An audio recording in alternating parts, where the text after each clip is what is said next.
Speaker sir, ఇప్పుడు గౌరవనీయులు ఉత్తమ్ కుమార్ రెడ్డి గారు, చిన్నారెడ్డి గారు, మీరు ఈ రకంగా ప్రధాన ప్రతిపక్షంగా ఉండి సభను మీరే ప్రోత్సహించి సభ్యులను లోపలికి పంపించి హౌస్ను ఈ రకంగా అడ్డుకోవడం ఇది భావ్యం కాదు. దయచేసి మీ సభ్యుల్ని పిలిచి మీరు కూర్చోబెడితే, మీరు సీనియరు, గతంలో మంత్రులుగా పనిచేసినారు, సభా వ్యవహారాలు ఎలా నడపాలో కూడా మీకు తెలుసు. బీఏసీ సమావేశంలో మనం చర్చించాం.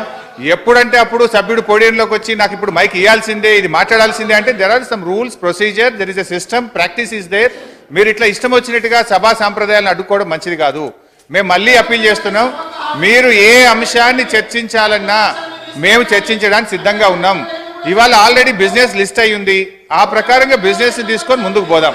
దయచేసి మీరు మీ సభ్యుల్ని కూర్చోబెట్టండి, నిలబడి వాళ్ళని ప్రోత్సహించి పోడియంలోకి పంపడం, ఈ రకంగా సభను అడ్డుకోవడం అనేది సభా నిబంధనలకు విరుద్ధంగా ఉంది.